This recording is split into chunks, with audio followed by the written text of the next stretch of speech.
Buenos días a todos. Hay algunos amigos que no había saludado antes y los veo ahora, así que los saludo de lejos. Bueno, primero quiero personalmente agradecerle a ACDE la oportunidad de estar aquí con ustedes, básicamente para acompañar a Alberto, pero de todas maneras es un doble lujo estar con este auditorio y estar al lado de él, y tratar de ayudar un poquito a encarrilar la charla de hoy y la discusión en torno a los temas que el propio Alberto va a proponer. Obviamente él va a exponer su posición y después vamos a tratar de hacer algún intercambio para aclarar algunos puntos y en todo caso ofrecer otros. Y como anticipó Alejandro, bueno, mejor yo no lo anticipó porque pensé que iba a comentar eso, tienen allí unos papelitos para hacer preguntas, si las pueden ir haciendo, después me las alcanzan, así yo las puedo seleccionar y las incorporo junto con el diálogo que vamos a tener. Así que Alberto, cuando quieras, estás invitado.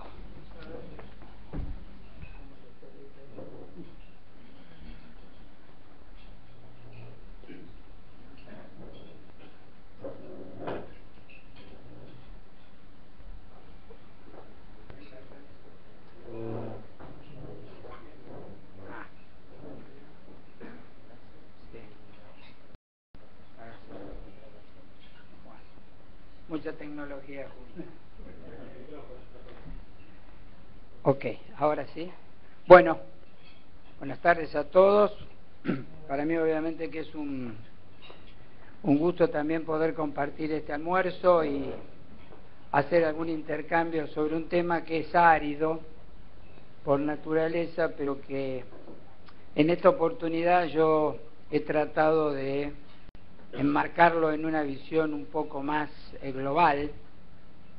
Cuando uno ha tenido la oportunidad de estar de los dos lados del mostrador, o sea, tanto en el sector público como en el sector privado, saca algunas experiencias, compara e incluso, y esto me parece fundamental, sobre todo cuando uno está desde el sector público, entiende de que todos los fenómenos son complejos. O sea, una característica que tiene hoy el mundo en el cual nos toca vivir, si hay una característica que vale la pena destacar, es el de la complejidad. Entonces, enfocar todos estos temas hay que hacerlo con la humildad de que el tema es complejo, hay que hacerlo con una visión de 360 grados, porque quizás uno podría llegar a pensar que la política fiscal es un tema pura y exclusivamente de ingresos y de gastos fiscales, y en realidad, más que eso, una política fiscal tiene que ver realmente con aspectos sociales, con aspectos institucionales y con aspectos políticos. Hoy yo lo que voy a tratar de hacer es enmarcar esta problemática en ese contexto. O sea, no voy a hablar de impuestos en el sentido tradicional de la palabra, sino el impuesto como una derivada que tiene algo que ver con la política fiscal. Bueno, esto de Gandhi, como para entrar un poco en tema, yo por supuesto comparto lo que dice, pero la reflexión acá es por qué algunas sociedades lograron que esto no sea tan duro como él lo plantea y por qué a nosotros nos cuesta tanto trabajo hacerlo. Bueno, en línea un poco con lo que les decía yo, voy a hacer 5 módulos. Uno, después de la crisis, o sea, después de la última crisis financiera internacional, cómo quedó parada la Argentina, las deudas sociales, el reordenamiento de variables, los desafíos de la sustentabilidad y algunas propuestas. Después de la crisis, me parece que es una manera de comparar y de poner en marco de referencia la Argentina. Yo acá he elegido 3 pequeños bloques, uno primero que es Estados Unidos e Inglaterra, después lo que podríamos llamar los estados de bienestar de Europa, y por último los países emergentes con los cuales más nos comparamos. Y tomé 3 variables para ver, voy a hacerlo rápido para que ustedes puedan ir, para que podamos ver cómo estamos ubicados acá, porque si no, uno no puede hablar ni plantear temas de política fiscal si no se enmarca en un contexto que lo compare con el resto del mundo. Fíjese, primero yo tomé la deuda pública. Después de la crisis, estoy hablando de deuda pública, o sea, si a esto le llegamos a agregar la deuda privada, los niveles en algunos países centrales son mucho más preocupantes, o sea, que tome solamente el endeudamiento público en la medida que tiene un fuerte impacto sobre el superávit fiscal. Eso lo están sufriendo hoy Estados Unidos, Inglaterra, España, bueno, no hablemos de Portugal, Grecia, etcétera, etcétera, etcétera. Pero si uno mira eso, ve que la Argentina queda posicionada razonablemente bien, con un 48% contra casi un 100% en Estados Unidos, España un 70%, etcétera, etcétera, etcétera. Y después tomamos el otro gran comparador, el resultado primario antes de pagar los intereses de la deuda, vemos también que la Argentina quedó bien posicionada. O sea, esto me parece que explica un poco el por qué muchos dicen la economía está bien. Porque tenemos un resultado primario prácticamente en equilibrio contra un 8% negativo en Estados Unidos, un 4,7% en España, y ahí se destaca Brasil con un resultado primario positivo. Y vamos a tomar una tercera variable que también es importante y que sobre todo preocupa mucho en Europa, que es el desempleo. Y si también vemos el mapa del desempleo, claramente también la Argentina está en un posicionamiento razonable. Dejemos de lado los problemas ya dolorosísimos de España con el desempleo del orden del 20%. Voy a dar algunos datos así porque veo que algunos tienen dificultades de lectura para enmarcarlo. Estados Unidos prácticamente el 9%, Inglaterra el 8%, Argentina el 7,3%. O sea que si uno mira esta macrofoto, después de la crisis, la Argentina no quedó mal. La Argentina quedó bien. Lo que pasa es que esta es la visión, yo diría, tradicional y economicista del fenómeno. Lo que pasa es que hay que ver la otra cara de la realidad. Porque esto en sí son números. Los problemas no son si la economía funciona bien. Los problemas son cómo le va a la gente con cada economía. Entonces, en este contexto, me permití hablar de un tema que me parece que todos los días tenemos que hablar, porque todavía sigue muy enunciado y muy discutido, pero con problemas serios. También voy a tomar los mismos países de comparador con distintas variables. En este caso la pobreza.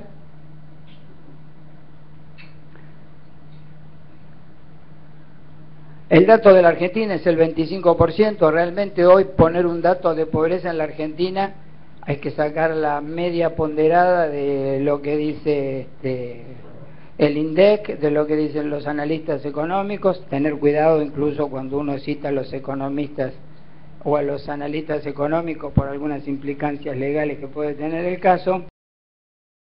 Pero dejando de lado esto, está claro que la Argentina en el tema de las deudas sociales está en un podio en el cual no nos gustaría que estuviera, pero muy significativo. Fíjense Brasil, que viene mejorando. Si esto lo hubiéramos visto hace 3 o 4 años, estaría mucho peor que lo que está actualmente. O sea, está claramente en una política de mejora significativa. Y también llama la atención los datos de España y del propio Estados Unidos, que tienen niveles para esas economías que realmente creo que son preocupantes.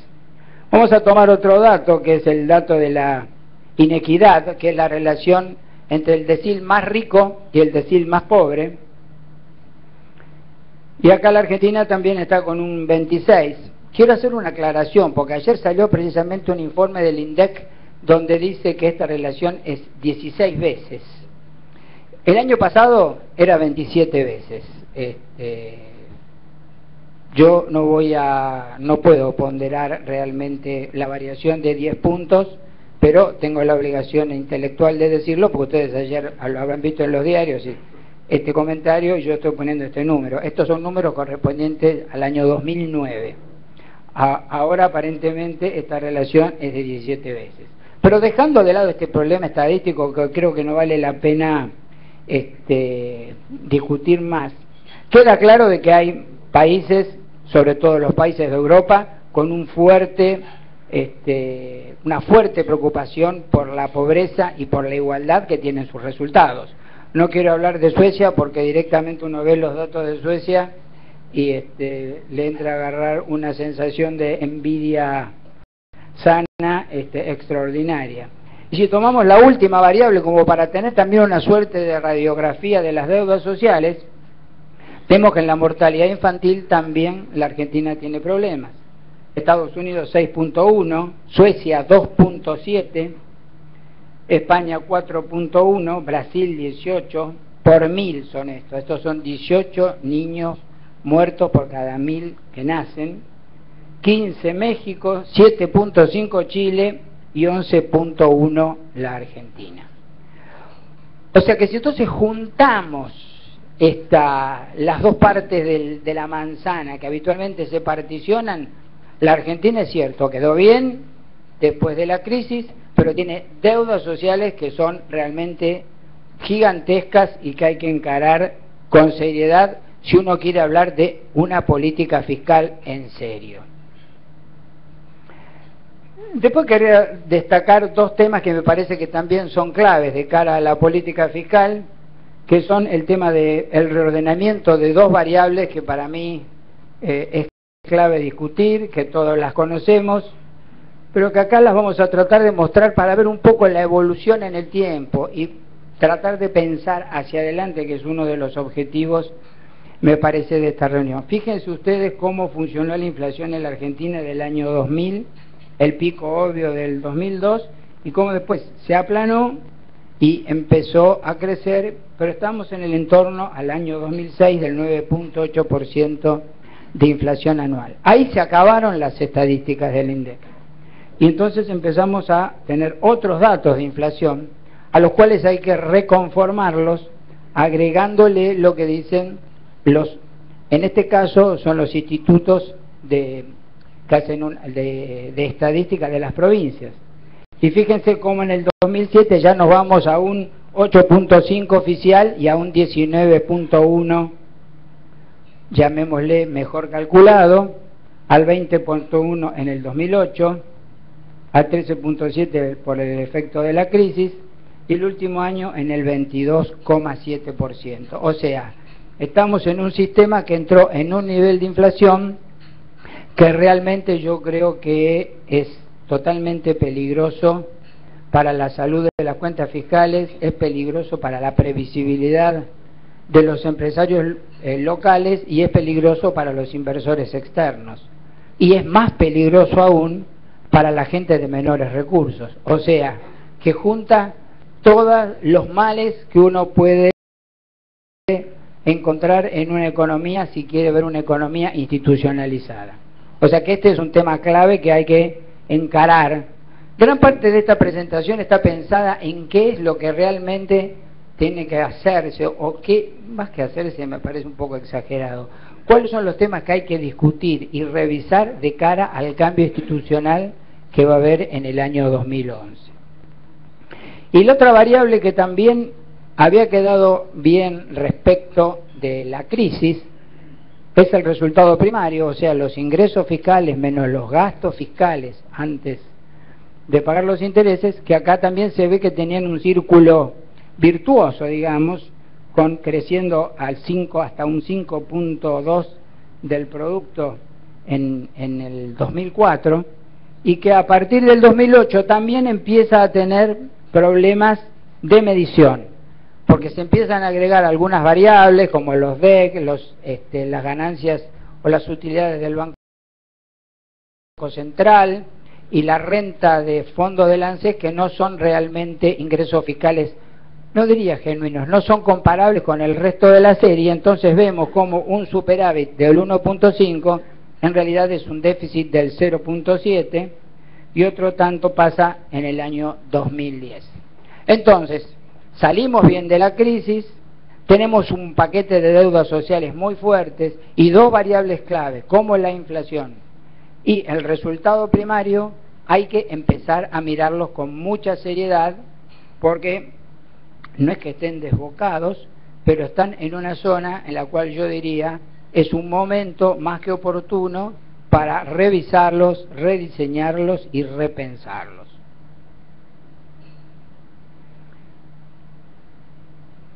Ahora, ¿qué pasa? En esta línea de pensamiento que yo les decía, que el tema de la política fiscal no es un tema solo de economistas y no es un tema solo de impuestos, me gustaría también hablar un poco de lo que yo entiendo que son los desafíos de la sustentabilidad.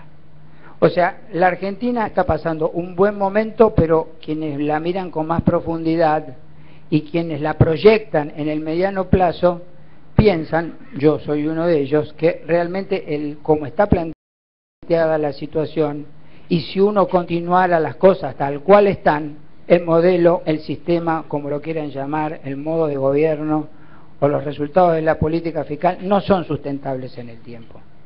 Inexorablemente vamos a ir a un problema, se producirá un año antes, un año después, no sé, no es un problema de adivinar, pero claramente hay condiciones objetivas como para estar preocupada al respecto. Entonces creo que hay 4 desafíos claves, por lo menos, sobre el tema de la sustentabilidad que me gustaría compartir con ustedes. Uno lo llamo asumir compromisos. Y esto tiene que ver con compromisos público-privados. Hoy en la mesa hablábamos de por qué estamos como estamos, y yo creo que se tiraron varias ideas que las comparto, el consumismo como motor, la falta de un marco institucional sólido, y yo le quiero agregar el tema de los compromisos público-privados, o si ustedes los quieren llamar, los compromisos de las dirigencias. Me parece que este es un espacio más que interesante para hablar de eso.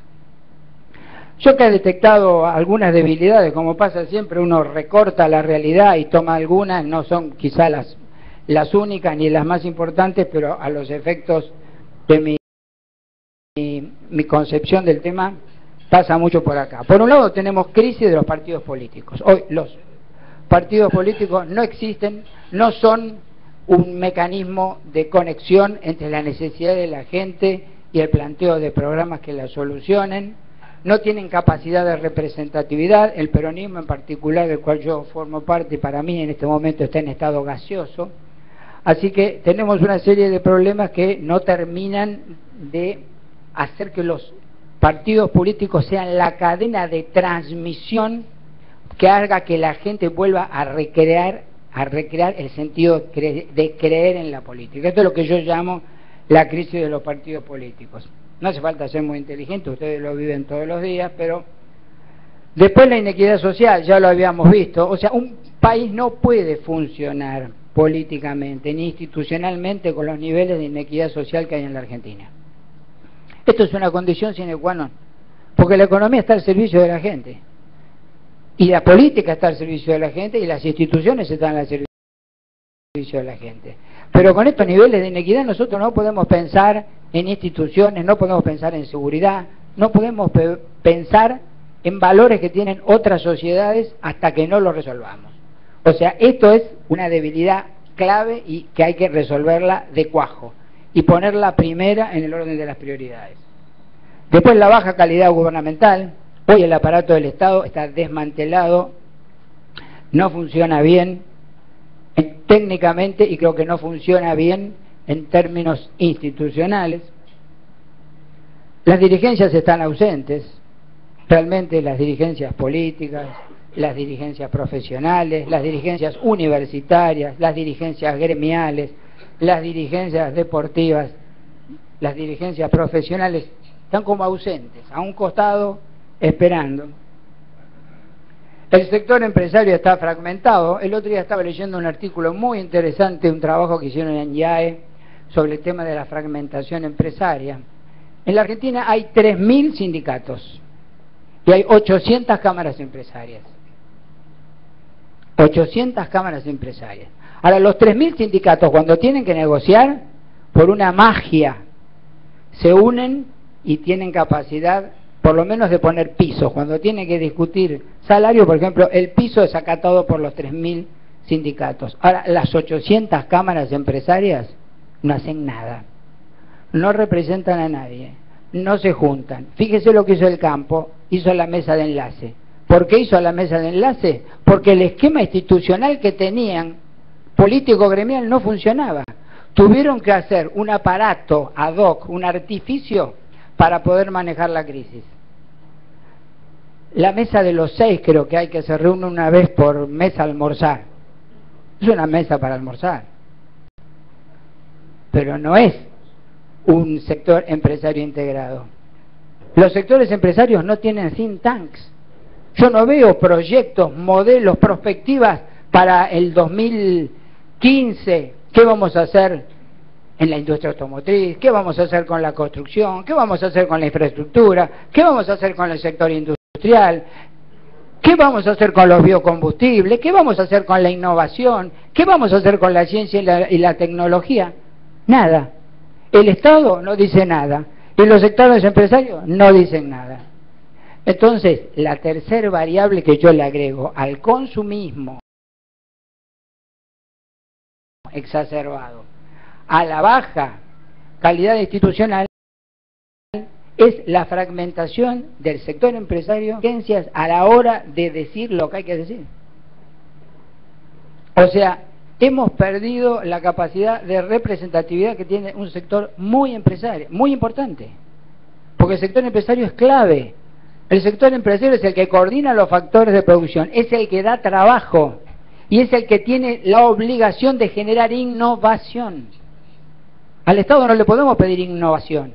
El Estado puede dar marcos, pero la productividad, la competitividad y la innovación la dan los empresarios. Y si los empresarios no pueden juntarse y reunirse para plantear eso ni en sus cámaras, si hay 800. Cuando yo me tenía que juntar con algún sector por algún problema impositivo, nunca me podía juntar con una cámara, por lo menos venían 5 o 6. Es un dato de la realidad. Estamos fragmentados. Entonces, con ese esquema no vamos a tener sustentabilidad. Fíjense cómo resolvió España, por ejemplo, lo voy a comentar luego, pero tiene que ver con esto, el famoso tema de aumentar los 2 años de la jubilación. Se terminó cerrando en un nuevo pacto donde se juntaron las dos centrales obreras, la central empresaria y el gobierno. Y pasaron una jubilación a 67 años, y le bajaron el periodo de cómputo, y le bajaron el ingreso. Pero se pudo resolver un problema estratégico de, básicamente, envejecimiento, porque es un problema de envejecimiento poblacional y de escaso financiamiento de la seguridad social. Pero necesitaba el marco institucional. No lo quiero agotar con esto. Y después la agenda educativa.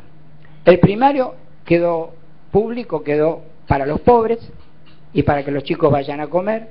El secundario se está modificando, la universidad se mira el ombligo y nadie articula la producción con la educación. Y seguimos teniendo serios problemas en generación de ingenieros para las nuevas tecnologías, para los temas que tienen que ver con la cadena de valor de la agroindustria de punta a rabo. O sea, tenemos serias debilidades y tenemos que encontrar áreas de acuerdo. Porque sin todo esto, la política fiscal es un cuento chino. Es lo que va a hacer alguien que se siente y lo nombran secretario de Hacienda o ministro de Economía. Las áreas de acuerdo, bueno, relegitimar la política, asegurar igualdad de oportunidades, compartir ejes estratégicos, consensuar políticas públicas, acordar pactos sociales y fiscales y garantizar previsibilidad gubernamental. Yo le digo una cosa, la Argentina necesita un nuevo pacto social y un nuevo pacto fiscal. Como está la Argentina con estos niveles de inequidad social, hay que hacer un nuevo pacto social. Ahora, no hay pacto social sin pacto fiscal, porque los derechos existen solamente cuando se financian. La Constitución da miles de derechos a la vivienda, a esto, pero ¿qué pasa? Si no lo podemos financiar, tenemos 4 millones de déficit de vivienda y tenemos tomado el parque indoamericano y además tenemos un déficit en el flujo anual de viviendas. Entonces, el tema no es de los derechos, el tema es de que haya pactos sociales que estén financiados por pactos fiscales. Esto es, la Constitución en su origen fue eso, pero hay que remozarla. Hay que remozarla por todas estas cosas que vimos antes, cómo estamos estructuralmente en el tema social. Bueno, yo creo que otro tema clave en esto de los desafíos, normalizar el gasto. Voy a ir rápido porque acá les quiero mostrar para que tengan una idea cómo evolucionó del año 2007 al 2010 los subsidios que está dando el gobierno en la energía, en el transporte, en las empresas públicas, ahí está aerolíneas y otro tipo de empresas, AISA, etcétera, la agroalimentación y otros. Fíjense que hemos pasado de números gigantescos, La energía, incluso ahora con el aumento del petróleo, ni quiero pensar lo que va a ser el subsidio. Si en el 2007 fueron 8.300 millones y en el 2010 fueron 26.000, hagan ustedes la proyección de lo que va a ser en el 2011. Porque además, y a su vez impacta en el transporte. O sea que este es un tema. Vamos a verlo ya macro. Yo comparé dos características típicas del modelo: las retenciones, en su nombre vulgar,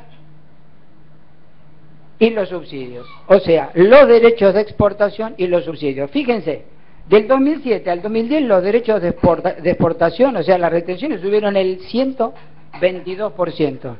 ¿Y cuánto subieron los subsidios en el mismo periodo de tiempo? El 228%. ¿Esto es sustentable? Tengo mis dudas.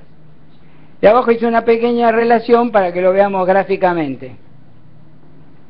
Fíjense, en el 2007 nosotros financiábamos con las retenciones el 72%, perdón, de las retenciones financiábamos todos los subsidios. En el 2008 ya necesitamos el 86%. En el 2009 ya no lo financiamos. Gastamos más en subsidios que lo que recaudamos en retenciones. Y en el 2010 otro tanto. Entonces, estos dos pilares, llamémoslo así, del modelo, el subsidio por un lado y los derechos de exportación por el otro, también empiezan a hacer ruido y hay que tenerlos en cuenta. Y no nos olvidemos que los derechos de exportación tienen la volatilidad de los precios internacionales.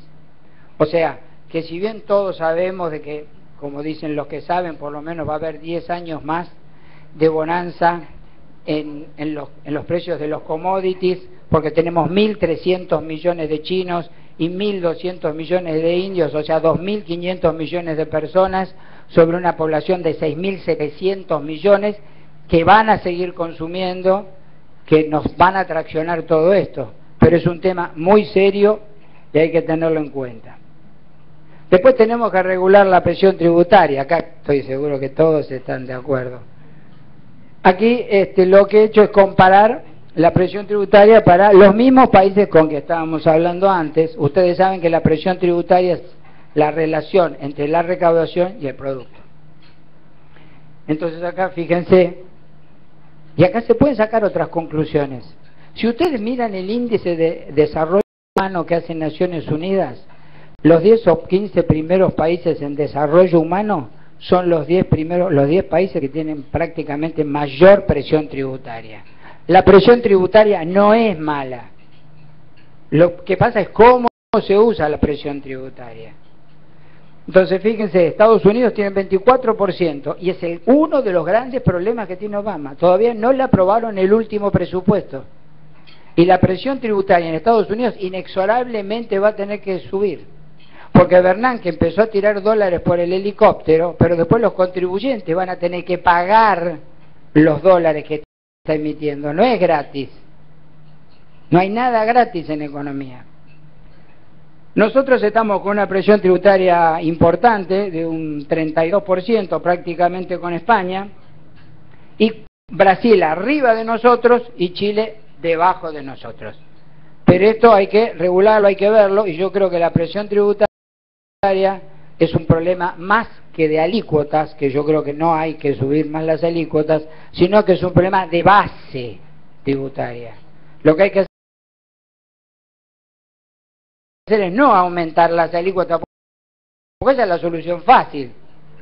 El problema es que hay margen para aumentar la base y mejorar la presión tributaria sin complicarle la vida ni a las empresas ni a los contribuyentes individuales. Me voy a apurar porque veo que acá el amigo le da el reloj. Bueno, acá les quiero comentar esto. Otro desafío es la informalidad. La informalidad no es un problema local, es un problema internacional, y la informalidad crece a niveles espantosos. Porque nosotros cuando hablamos de China vemos qué bárbaro el modelo chino, pero toda la mercadería falsa, o gran parte de la mercadería falsa que circula por el mundo, se fabrica en China y en Rusia. Cada uno tiene su especialidad. Así que la informalidad, que es el enemigo directo para la presión tributaria, porque la informalidad del que no paga se la cobramos al contribuyente que está en blanco. O sea, la informalidad del negro la paga el blanco. Entonces la presión tributaria también está asociada a eso. Hay 88 paraísos fiscales. Hay 11.5 trillones de dólares depositados en paraísos fiscales. Esto es el producto de China y el de Alemania sumados. Y en la mayoría de los casos, no en todos, algunos de esos dineros están ocultos ahí por alguna razón. Según Estados Unidos, esto es un estudio de Estados Unidos, en esos paraísos fiscales se evaden impuestos por 0.25 trillones. El producto, el PBI de Perú. Y por algo, el 83% de las filiales de Estados Unidos están en paraísos fiscales. Y el 69% de las españolas también están en paraísos fiscales. O sea, este es un dato de la realidad y hay que tomarlo. Y en la Argentina tenemos lo nuestro. Informalidad laboral, el 39%. 40, 35, todo el mundo lo discute. Esto es base. Si nosotros formalizamos esto, aumenta automáticamente la seguridad social. Porque el Estado lo que no recauda por acá lo tiene que pagar vía subsidios sociales que da, vía planes, vía el hospital público saturado, vía las escuelas que funcionan mal o vía el transporte público de ganado en vez de gente. Todo esto tiene que ver con la informalidad. Y la informalidad es un problema institucional y es un problema de las dirigencias. En IVA, hace 2 años era esto, era el 20%, algunos dicen que subió. Y según el último trabajo que yo conozco de Gómez Sabaini, en ganancias prácticamente hay un 50% de evasión. O sea, ahí es donde hay que trabajar para generar mayor nivel de ingresos sin perjudicar a que está en blanco. 5 minutos, muy bien. Ah, llego.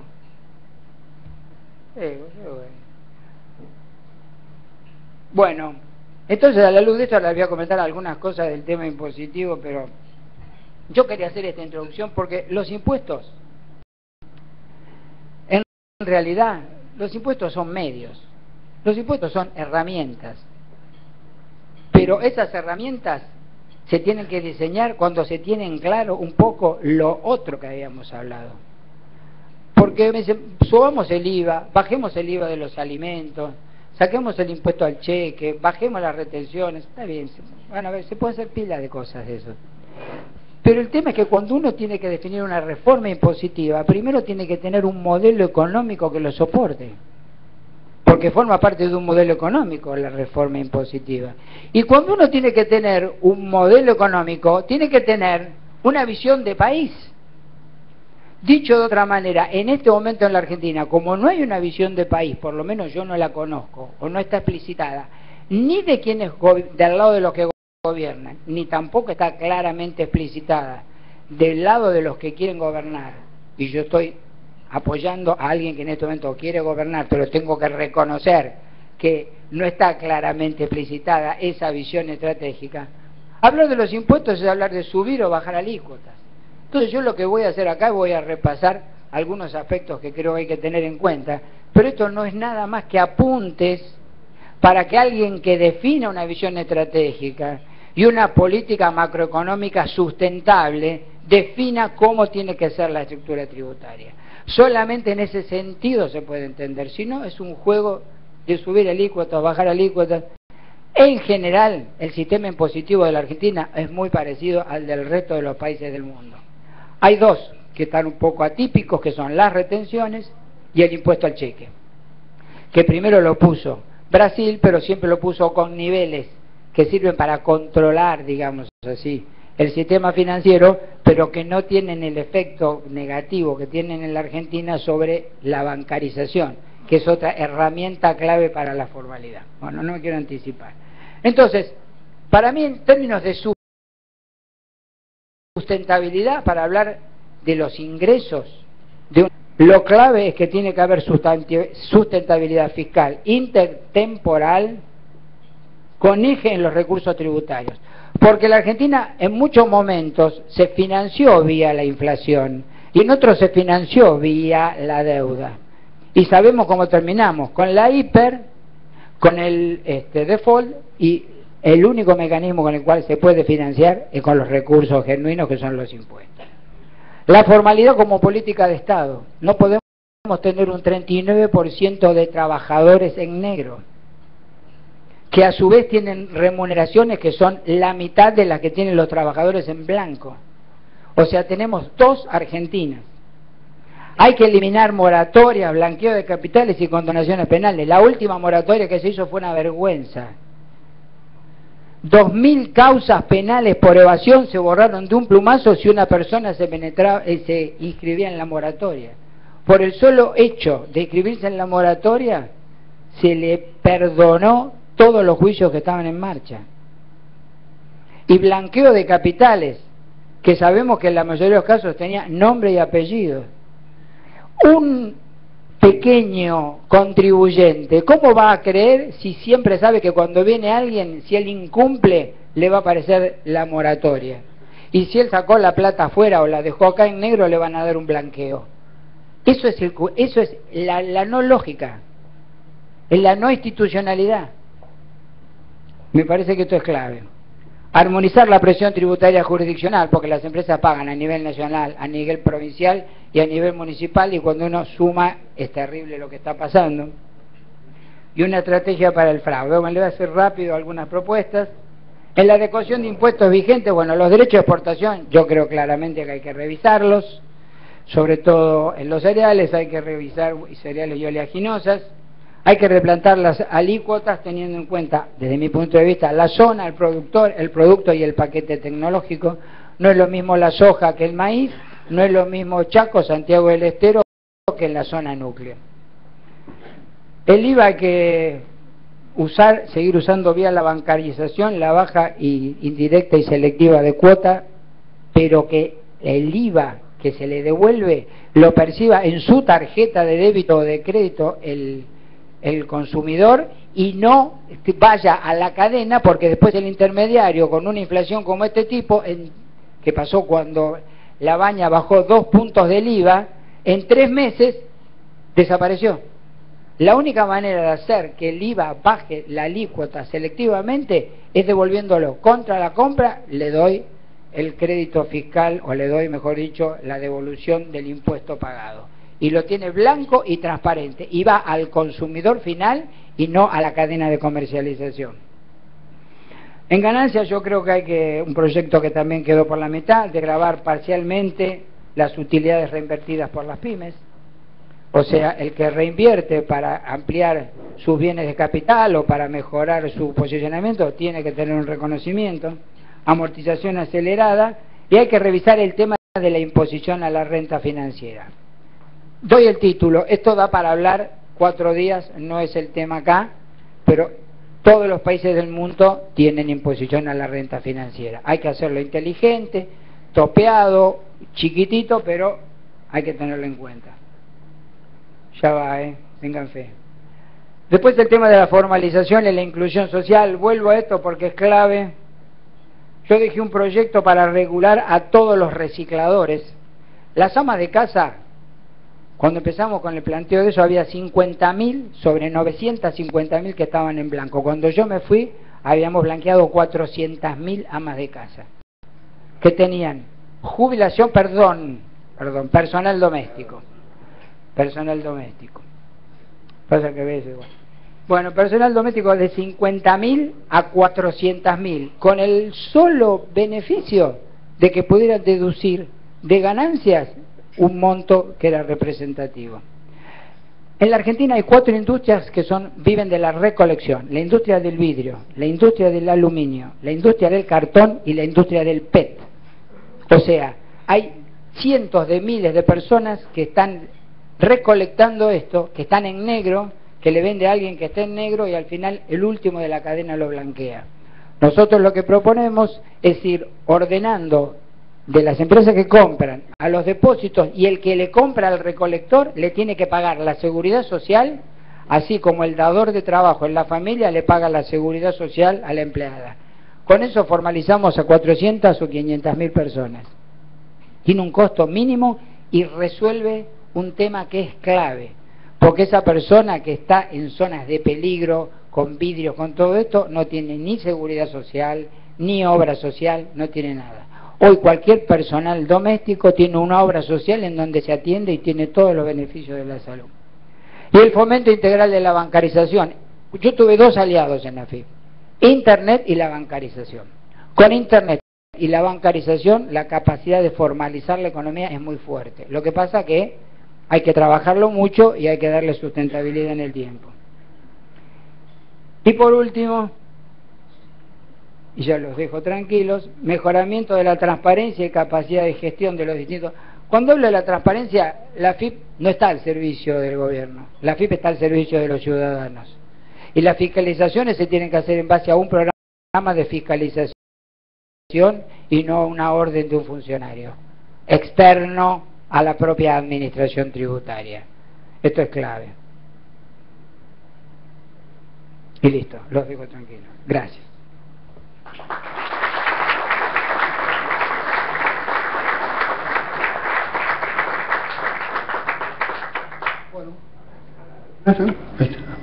Bueno, muchas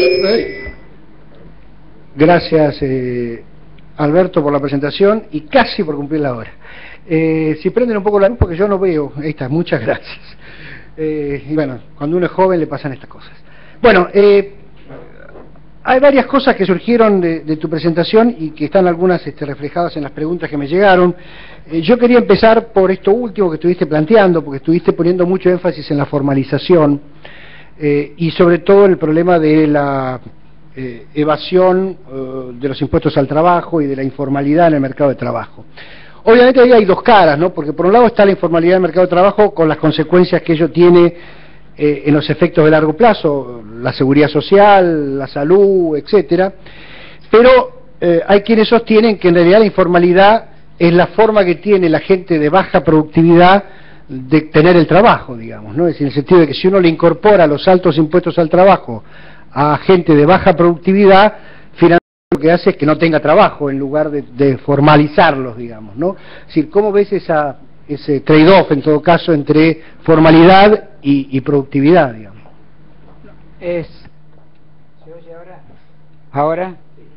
Es totalmente cierto lo que decís vos. Incluso la informalidad se da cuando uno mira la composición estructural en el gran porcentaje máximo, que el super tramo A de la curva de Lorenz está en las empresas que tienen hasta 5 trabajadores. O sea que la informalidad en realidad en la Argentina y en muchos países del mundo es como un mecanismo de arranque de las pequeñas, de los microemprendimientos que empiezan informales y después a medida que van evolucionando teóricamente se tendrían que formalizar. En alguna medida para eso está el monotributo. El monotributo es un impuesto único con el cual uno paga una cuota mensual y no paga ni IVA ni ganancias. Y además tiene seguridad social y obra social. Lo que pasa es que en la Argentina, esta idea de que era como un arranque, se terminó convirtiendo en gran parte como una práctica. Y además hay que ver, esto es otro tema que es muy importante, nosotros tenemos la visión muy citadina de todo esto, hay que ver los fenómenos de la informalidad en las provincias.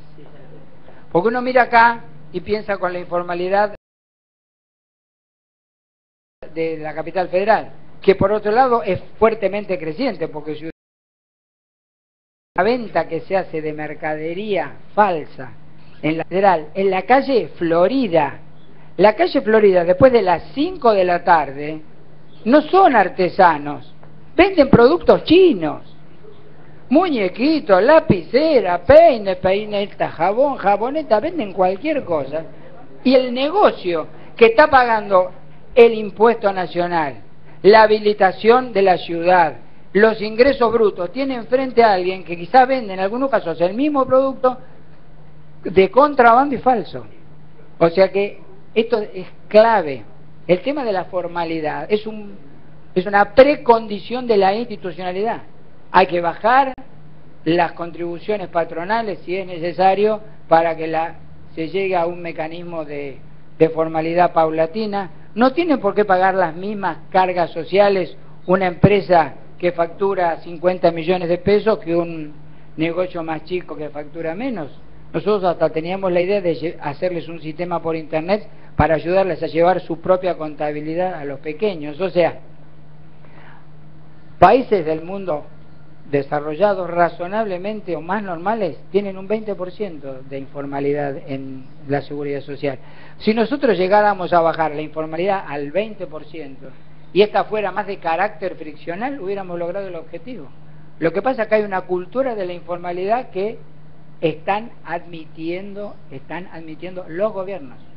Ni el Estado Nacional ni la Ciudad Autónoma de Buenos Aires puede permitir que está pasando lo que está pasando con la venta callejera.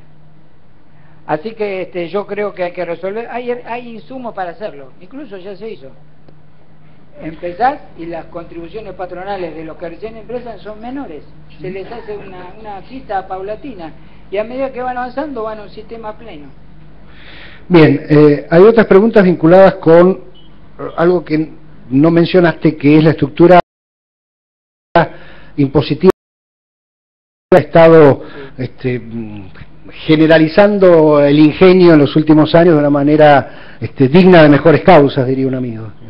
Bueno, yo lo comenté ahí donde hablé, claro, lo dije muy rápido, discúlpeme, donde hablé que hay que armonizar la presión tributaria jurisdiccional, me refería a eso, porque una empresa que está instalada en un municipio en Córdoba paga los impuestos nacionales, paga los impuestos provinciales y paga las tasas municipales.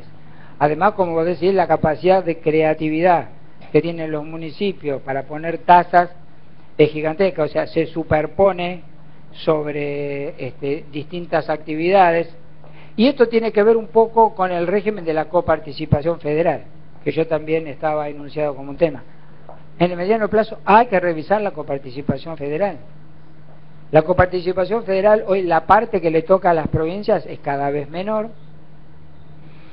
El hecho de la importancia relativa que han asumido las retenciones y el impuesto al cheque sobre la recaudación general, que antes no estaban pensados, ha cambiado la lógica de distribución y esto afecta fuertemente a las economías provinciales. Entonces, ¿qué empiezan a hacer? Empiezan a encontrar sustitutos de manera de que lo que no les llega por la coparticipación federal lo captan en la base, en el lugar donde ellos tienen capacidad. Esto es así, o sea, está totalmente desordenado el sistema de coparticipación federal y nos lleva a tener a su vez falta de competitividad en este tipo de situaciones. Así que este es un tema clave. Y al tema de la coparticipación federal hay que verlo a su vez con todo el mecanismo de los regímenes de promoción. Hoy uno todavía va a Tierra del Fuego y en Tierra del Fuego no se paga nada, ni impuesto a las ganancias, ni nada. Hay regímenes de promoción parciales que se han hecho, o sea, en realidad los sistemas tributarios están hechos para la universalidad, para que tener todo el mundo el mismo trato. Cuando empiezo a ponerle las muletas de que para esto te doy lo otro, para esto doy lo otro, lo que logro es inequidad o darle respuesta al que tiene el lobby más inteligente o al que llegó primero. En el mediano plazo, el tema de la coparticipación federal y de la presión tributaria de las distintas jurisdicciones es clave y es un tema inevitable. Bien.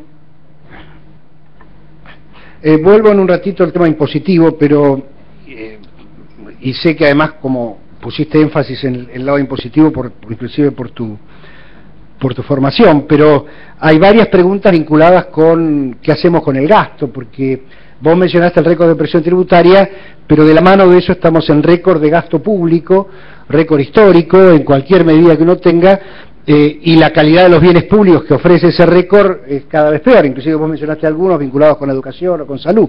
¿Tenés alguna reflexión allí? Bueno, ahí por eso yo comparé las dos estrellas del modelo, por decir así, que eran las retenciones con los subsidios.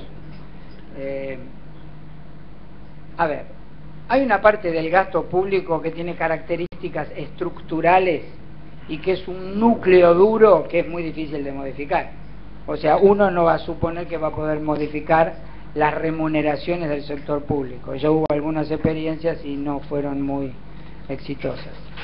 O sea, hay una parte de gastos, yo diría, no modificables o estructurales, pero yo cité el tema de los subsidios, porque los subsidios sí no son un gasto estructural.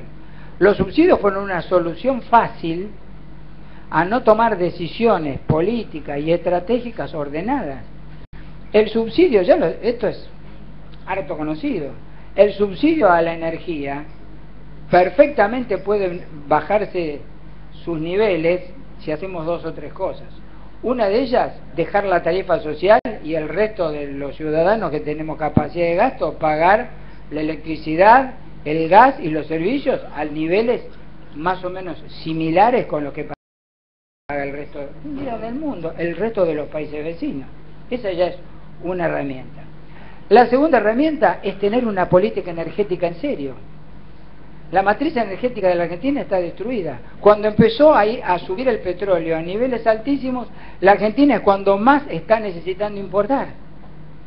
O sea, hemos reducido a la mitad las reservas de gas y las reservas de petróleo. Entonces, estamos subsidiando dos cosas. El no tomar una decisión para que quienes pueden pagar, paguen la energía que tengan que pagar, y estamos pagando el subsidio porque no hemos tenido capacidad estratégica para tener un plan energético en serio. Entonces, hay cosas en el gasto, y yo creo que fundamentalmente los subsidios son uno de ellos que hay que mejorar. Y lo otro que hay que mejorar es la calidad del gasto público, porque siempre con la tendencia cuantitativa que tenemos todos, subió o bajó, pero la calidad del gasto público hoy es malísima. Hoy el Estado, por ejemplo, los organismos o la actividad regulatoria del Estado está totalmente en crisis. Los órganos de regulación y control prácticamente no funcionan o funcionan mal. El sistema de control, la Auditoría General de la Nación, la Sindicatura General de la Nación, la Fiscalía Nacional de Investigaciones, hay toda una serie de actividades que están ahí y que nadie termina de saber cuál es la relación insumo-producto de ese servicio. Y el tema peor, y esto lo dejo para las dirigencias, es que estamos nosotros formando a nuestros hijos para que tengan un máster y que ninguno vaya a trabajar al sector público. Guarda con este tema. Hoy el sector público, en Francia, en Inglaterra, en Estados Unidos, en España, ser funcionario público es un honor. Acá ser funcionario público es una lacra. Si yo tengo que ir al lugar donde se tienen que trabajar sobre los intereses generales, ¿quiénes tendrían que ir? ¿Los mejores o los peores? Es obvia la pregunta. Los mejores. ¿Y los mejores a dónde van? Y los mejores se van a hacer un máster, terminan en las grandes organizaciones o emigran. Entonces, además de la calidad tenemos pobreza del gerenciamiento. No existe gerenciamiento público hoy en la Argentina, salvo con honrosas excepciones. Si las dirigencias no pueden generar un mecanismo de reclutamiento de gerenciamiento público inteligente, van a estar condenadas al maltrato. Esto es así de claro. Y es lo que está pasando. Porque no hay gerentes del otro lado, no hay una carrera pública, no hay un mecanismo de estímulo. Entonces, la calidad del gasto no es solamente por cómo se aplica el gasto. En la Argentina, si miramos el porcentaje de gasto para salud, es altísimo comparado con otros países. El porcentaje del gasto del producto para la educación es altísimo, pero cuando vamos a ver las pruebas PISA de la calidad académica, andamos mal. Y cuando vamos a ver la mortalidad infantil, andamos mal. Entonces, ¿qué es lo que pasa? No funciona el aparato de articulación del manejo de la cosa pública. Está roto el pacto, el acuerdo y la sinergia entre lo público y lo privado. Por eso insisto en eso, porque es clave. Los impuestos van a venir por añadidura. Si nosotros tenemos buenos gerentes públicos y gente de buena calidad y buena formación va al sector público, todo esto se mejora. Es fácil. No es tan difícil gerenciar el sector público. Lo que pasa es que nos faltan conducción y nos falta que las dirigencias asuman ese tema. Yo voy a contradecirte muy modestamente, pero creo que nunca fue más productivo el sector regulatorio en la Argentina, lo hace una sola persona y maneja todo. Pero los que a los otros los mantienen. ¿Me sea que le seguimos pagando. Bueno, eso me lleva a un punto que no mencionaste, que vos hablaste de los salarios, pero el empleo público subió más de 1 millón de personas en este periodo, y tampoco allí hemos hecho gran cosa, digamos. No, yo creo que ese ha sido absolutamente otro error. Yo voy a dar un ejemplo particular, ¿no? En AFIP, cuando fue el tema de las AFJP, a AFIP se le agregaron 2.500 personas, que era la gente que trabajaba en las AFJP que fueron ahí. Y AFIP, con los 21.000 que tenía, hacía perfectamente todo lo suyo, con el nivel de informatización que tiene, no requería 2.500 personas, pero terminaron ahí. Hay una pregunta... Cada ministro que llega tiene todos los contratos con las universidades, y hay mucha gente que está trabajando en el sector público y son monotributistas. Y a los 6 meses que están con un contrato pagan el monotributo, entran en relación de dependencia. O sea, estamos generando a su vez una contingencia laboral y previsional para el Estado gigantesca, porque no hay calidad de gerencia. Es una fiesta, en el peor sentido de la palabra, pero es así. Alberto, hay un par de preguntas vinculadas, vuelvo a los impuestos. Una idea que estuvo dando vueltas los últimos años, que es la idea de reemplazar los derechos de exportación por un impuesto a la tierra y ponerlo en base municipal o provincial y hacer una especie de coparticipación inversa, digamos, de pasarle los recursos a los municipios o a las provincias y reordenar en ese pacto que vos mencionabas el tema fiscal. ¿Tenés alguna posición al respecto? Mira, yo realmente creo que los derechos de exportación son derechos que no tienen que estar incorporados en la estructura impositiva en el largo plazo. O sea, ha sido una solución que yo en el momento que se tomó la decisión la compartí, porque realmente ahí, por el efecto de la devaluación, había una superutilidad que no tenía que ver con la productividad de las empresas, sino con una relación del precio de venta y los costos, y ahí se resolvió y sirvió para amortiguar todos otros impactos luego de la crisis. Pero para mí la tendencia en los derechos de exportación es que lentamente vayan bajando, y en la medida en que se vaya eliminando la evasión en ganancias, tienen que ir siendo sustituidos por ganancias, porque la tendencia tiene que ser llegar a eso. O sea, hay que ir bajando las retenciones y después irlo cambiando por ganancias. Pero hay que cambiarlo por ganancias cuando la evasión no sea el 50%, porque este es el otro tema. Porque hablamos de los impuestos y de las alícuotas, pero después está la administración de los impuestos. No es mágico. Yo elimino las retenciones y paso a ganancias. ¿Y ustedes saben lo que pasa en el ingreso fiscal? Se descalabra en 2 meses.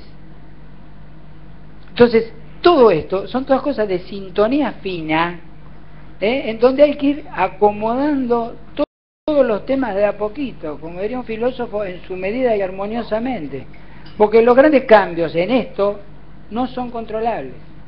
Así que yo plantearía de las retenciones un proceso ordenado, acordado, para irlas eliminando y que ganancia sustituya. Bueno, tengo las últimas dos para respetar los tiempos. Una la mencionaste como al pasar, pero quizá podés poner algún énfasis adicional, si querés, que es tu visión de la FIP en este momento, digamos, ¿no? No sé si ustedes ven, hay un noticioso que se llama Euronews, que lo recomiendo, está en el canal 604, que tiene una parte que se llama No Comments. Mi sintonizador no da hasta el 604. ¿Cómo te da la imagen, vos ves solamente lo que pasa y nadie dice nada. No comment. Bien. Bueno, hay varias en este en el contexto.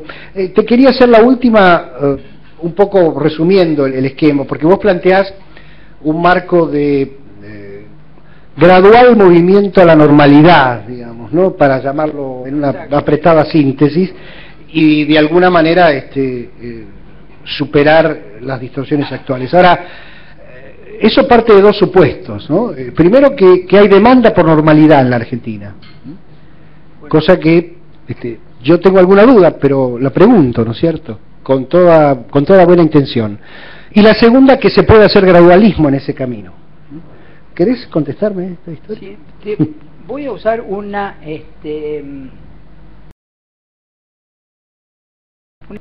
toda oferta genera su propia demanda.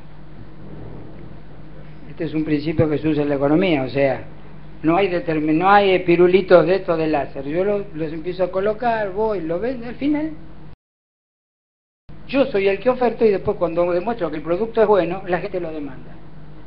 Entonces yo creo que con la política lo que pasa es eso, o sea, no es que no hay demanda, en realidad no hay oferta.